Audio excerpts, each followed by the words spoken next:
Assalamualaikum warahmatullahi wabarakatuh. Waalaikumsalam warahmatullahi wabarakatuh. Innal hamdalillah nahmaduhu wa nasta'inuhu wa nastaghfiruhu wa na'udzu billahi min shururi anfusina wa min sayyiati a'malina may yahdihillahu fala mudilla lahu wa may yudlilhu fala hadiya lahu. Asyhadu an la ilaha illallah wahdahu la syarika lahu wa asyhadu anna Muhammadan 'abduhu wa rasuluh alladzi la nabiyya ba'dahu. Rabbi shrah li sadri wa yassir li amri wahlul 'uqdatam min lisani yafqahu qawli. Innal hamdalillah, sesungguhnya segala puji bagi Allah. Jadi segala puji yang ada di dunia ini hanya milik Allah Subhanahu wa taala. Jadi kita sebagai manusia tidak layak dan tidak patut untuk mengharapkan pujian dari siapapun. Dan kita jangan sampai kalah dengan orang gila. Orang gila tidak dihisab dia di akhirat. Salah satunya dia tidak ingin dipuji di dunia. Jadi ketika ada yang memuji kita, maka yang kita ucapkan adalah alhamdulillah, bukan malah sombong. Misalnya sepeda kita puji, ganteng, oh iya ganteng, bukan seperti itu, tapi kita ucapkan alhamdulillahirabbil alamin. Alhamdulillahirabbil alamin. Dengan nikmat, rahmat dan karunia Allah Subhanahu wa taala, kita masih sempat mencicipi Ramadan yang malam ke-14 ini. Alhamdulillah 2 bulan sebelum ini kita sudah berdoa, Allahumma barik lana fi Rajab wa Sya'ban wa ballighna Ramadan. Sekarang kita sudah sampai ke Ramadan, maka kita harus senantiasa bersyukur alhamdulillahirabbil alamin. Karena banyak saudara-saudara kita yang di luar sana, misalnya kita lihat di rumah sakit, banyak mereka yang ingin melaksanakan aktivitas seperti yang kita laksanakan sekarang ini, tetapi mereka tidak mampu karena dalam kondisi yang kurang sehat atau tidak sehat bahkan atau sakit. Alhamdulillahirabbil kita masih bisa mencicipi Ramadan ini, karena banyak yang sudah sampai umurnya di Sya'ban, bahkan di akhir Sya'ban, besoknya mau Ramadan, tapi Allah panggil, Allah cabut nyawanya, jadi tidak sempat untuk mencicipi Ramadan 1442 Hijriah ini. Kemudian bersalawat kita kepada baginda Rasulullah sallallahu alaihi wasallam, Nabi Muhammad sallallahu alaihi wasallam. Allahumma shalli ala sayyidina Muhammadin wa ala ali sayyidina Muhammad. Ketika nama Nabi Muhammad diucapkan, maka kita harus bersalawat kepada Nabi Muhammad. Kenapa kita harus salawat ketika nama Nabi Muhammad diucapkan? Ayo, kenapa? Kenapa kita harus berselawat atau membalas selawat terhadap ketika kita mendengar nama Nabi Muhammad? Bahkan Nabi Muhammad SAW pernah menyampaikan hadis, orang yang bakhil adalah ketika mendengar namaku tetapi tidak berselawat untukku. Kenapa? Nah, salah satu alasannya karena Nabi Muhammad SAW dulu menyampaikan Islam, berdakwah, bukan dibalas dengan kebaikan, tetapi dihinakan, dilempari batu, bahkan dilempari dengan kotoran manusia. Sekarang kita sudah alhamdulillah berdakwah, menyampaikan Islam, menyampaikan syiar Islam, pakai meja, pakai tablak meja, dikasih air minum lagi. Kalau dulu Rasulullah SAW menyampaikan Islam ini, dibilang orang gila, dibilang majnun, dilempari batu, dilempari kotoran manusia dan lain-lain. Makanya kita harus bersolawat kepada Nabi Muhammad SAW, khususnya ketika mendengar nama Nabi Muhammad SAW diucapkan. Kalau di Mesir dulu, ketika ada pertikaian atau ada perkelahian, untuk salah satu meredam supaya tidak terjadi perkelahian, maka salah satu orang mengucapkan sallu ala Nabi Muhammad. Jadi mereka kemudian bersolawat sehingga tidak terjadi pertikaian, setan pun kabur. Itu di Mesir, waktu Ustaz dulu di Mesir.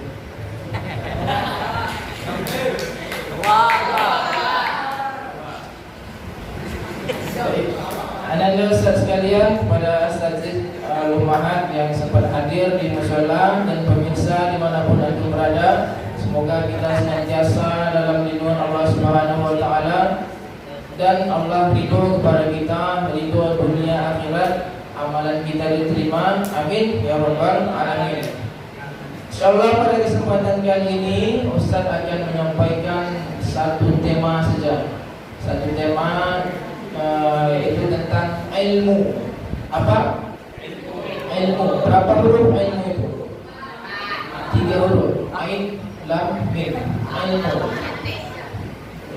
4 huruf insyaallah akan kita kaji sampai jam 11. Permintaan Habib. Baik, untuk memulai kajian ini Ustaz akan sampaikan kata Imam Syafi'i dahulu yang Ustaz kalau tak salah isinya man arada dunya fa alaihi bil ilm. Betul tidak? Wa man arada al akhirata fa alaihi bil ilm. Wa man aradahuma fa alaihi bil ilmi. Barang siapa yang mau menguasai dunia ini, maka ia harus berilmu. Dunia dan seisinya bisa dikuasai, menjadi pemimpin, menjadi narasumber yang handal, menjadi pembicara yang top, menjadi orang terpintar sedunia sekalipun dengan ilmu. Kemudian man arada al-akhirata fa alaihi bil ilmi. Barang siapa yang ingin menguasai akhirat atau bahagia di akhirat, maka dia harus berilmu. Barang siapa yang ingin menguasai keduanya, barang siapa yang ingin dunia dan akhirat, maka ia harus berilmu. Jadi ilmu ini yang kita pegang untuk bahagia hidup di dunia dan di akhirat. Bahkan sebelum sampai di akhirat, dalam kuburan juga kita akan selamat, akan terjauh dari siksaan kubur dengan kita berilmu di dunia. Ilmu yang baik, bukan ilmu yang buruk, bukan ilmu yang jelek, bukan ilmu yang tercela. Karena ilmu di dunia ini bukan ilmu kebaikan saja. Banyak ilmu-ilmu yang lain. Misalnya ilmu keburukan, mencuri, mencopet. Mencopet juga punya pakai ilmu, bukan sembarang copet. Kalau copet sembarang copet, habis nak gebukin. Jadi mereka pakai ilmu, ada ilmunya. Ilmunya langkah 1000 kalau saya tak salah. Jadi setelah mencopet lari, itu ilmu yang tidak mesti kita pelajari, yang tidak mesti kita dengarkan pada malam ini. Baik, Anda sekalian, Asatidz Al-Ummahat dan pemirsa sekalian, kita lanjutkan pembahasan kita, cara untuk mendapatkan ilmu. Bagaimana cara kita untuk mendapatkan ilmu? Belajar terus, belajar, membaca sama dengan belajar.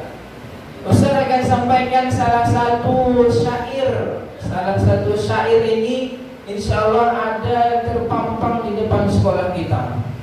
Akhi, lan tanalul ilma illa bisittatin. Sa'umbika 'an tafsirha bi bayan. Zaka'un, hirsun, ijtihadun, dirhamun, suhbatu ustazin, wa tuluz zaman. Lan tanalul ilma illa bisittatin. Lan, perhatikan kalimatnya. Diawali dengan kalimat lan. Apa arti lan dalam bahasa Arab? Lan tidak akan pernah, artinya tidak akan pernah. Lan ini dalam ilmu nahwu adalah huruf awamil nasab, huruf nasab yang tujuannya untuk menafi mustaqbal atau meniadakan sesuatu hal untuk masa sekarang dan masa kedepannya. Lan tidak akan pernah lan tanalul ilma, tidak akan pernah kamu mendapatkan ilmu. Seulangi, tidak akan pernah kamu mendapatkan ilmu kecuali dengan 6 perkara. Yang pertama, zakaun. Apa arti zakaun? Kecerdasan. Kecerdasan ini adalah yang pertama sekali di dalam syair ini, di antara yang 6 perkara. Kita harus cerdas supaya kita bisa memperoleh ilmu yang baik. Cerdas untuk memperoleh ilmu yang baik, bukan ilmu yang tidak baik atau bukan ilmu yang buruk. Kemudian yang kedua, hirsun. Hirsun adalah kita makan, tamak terhadap ilmu, rakus terhadap ilmu. Misalnya antum besok sudah pulang ke kampung masing-masing, di masjid ini setelah sholat tarawih ada kajian ilmu, hadir karena antum rakus sama ilmu. Kemudian subuh besok jangan sampai ada pikiran di hati, bisikan di hati, oh tadi malam saya sholat tarawih sudah belajar, sudah mendengarkan tausiah, berarti subuh ini saya tidak perlu lagi untuk hadir di masjid. Nah, tidak seperti itu. Dimanapun, kapanpun kalau bisa, kapanpun kalau ada kajian ilmu atau tausiah bersama atau penceramah bersama ustaz atau guru, maka harus dihadiri. Itu tanda kita sebagai kita rakus terhadap ilmu. Ingat, ilmu yang dimaksud adalah ilmu dalam kebaikan. Kemudian ijtihadun. Ijtihad, apa arti ijtihad?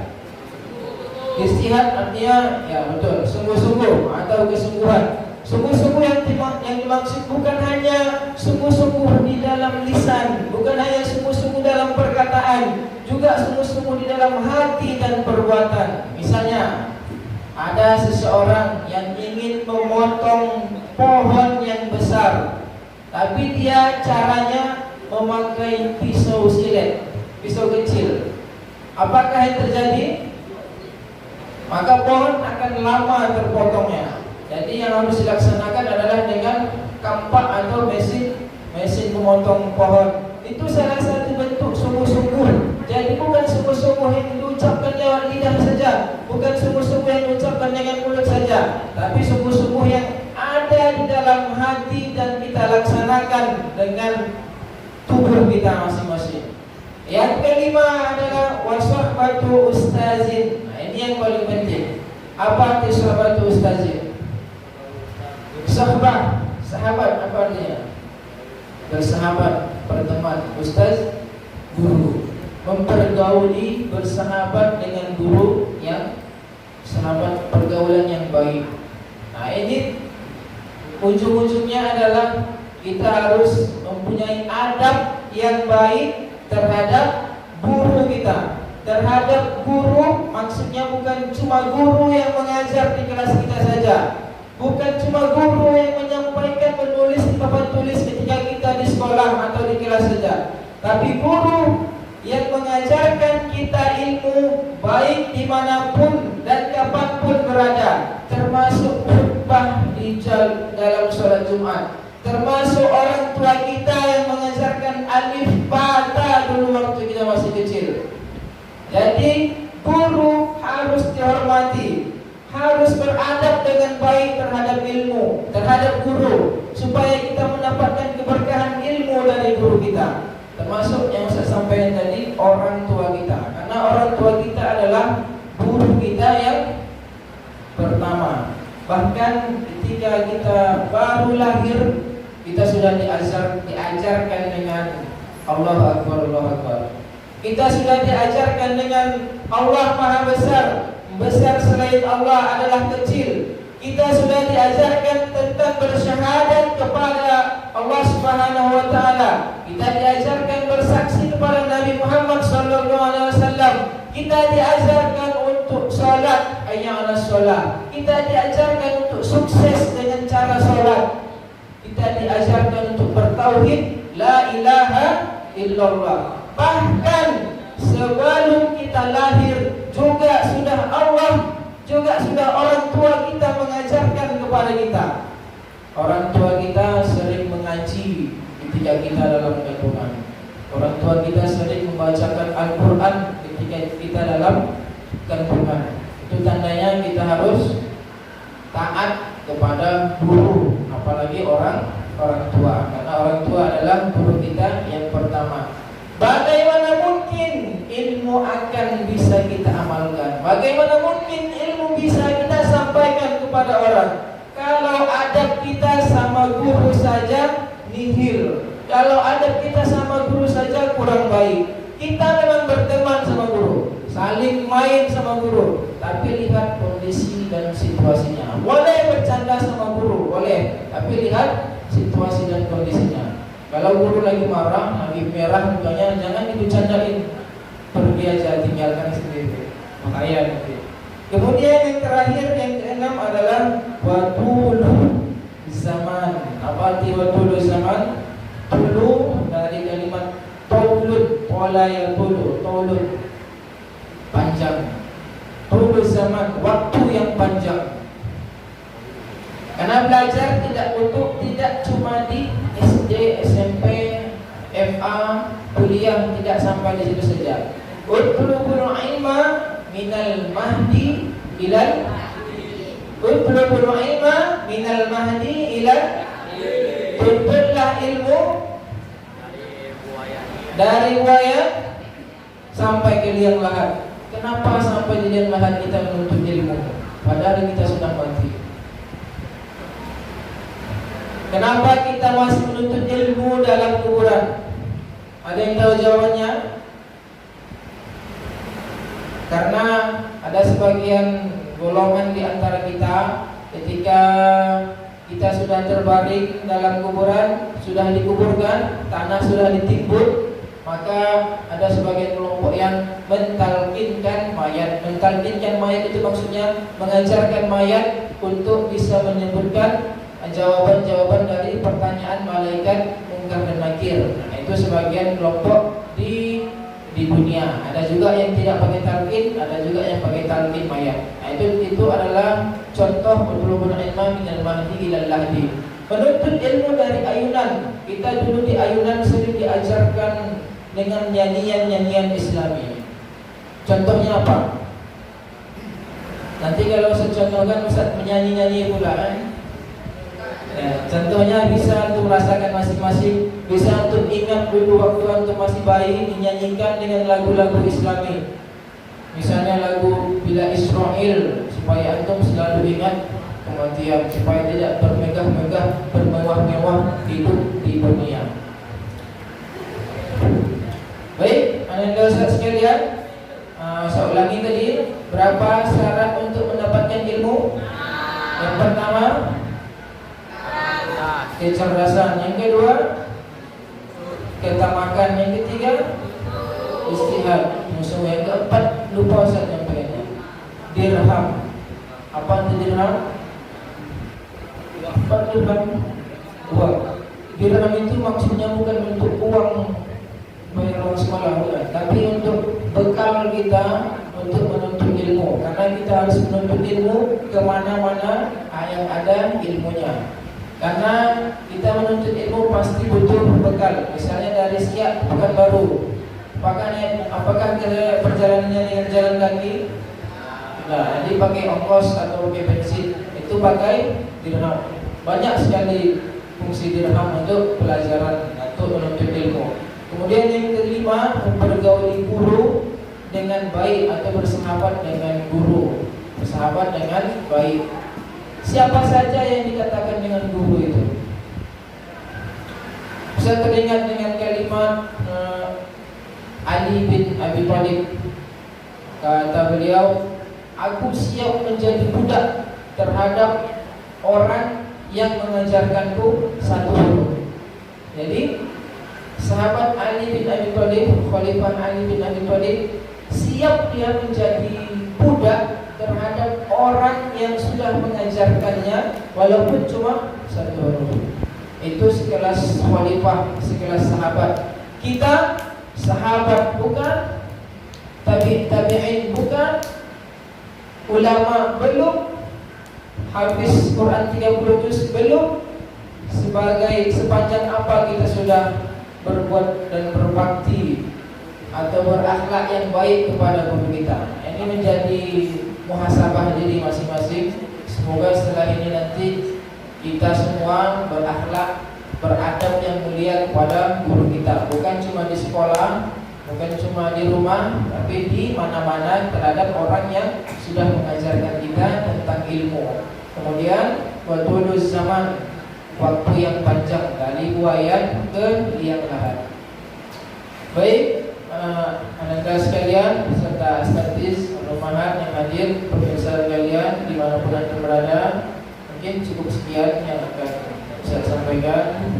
2 jam lagi kita pola break, sudah menunggu nanti basi. Baik, mohon maaf atas segala kesalahan. Yang benar datangnya dari Allah Subhanahu Wa Taala, yang salah datangnya dari Ustaz pribadi. Subhanakallahumma bihamdik, asyhadu an la ilaha illa anta, astaghfiruka wa atubu ilaik. Wassalamualaikum warahmatullahi wabarakatuh.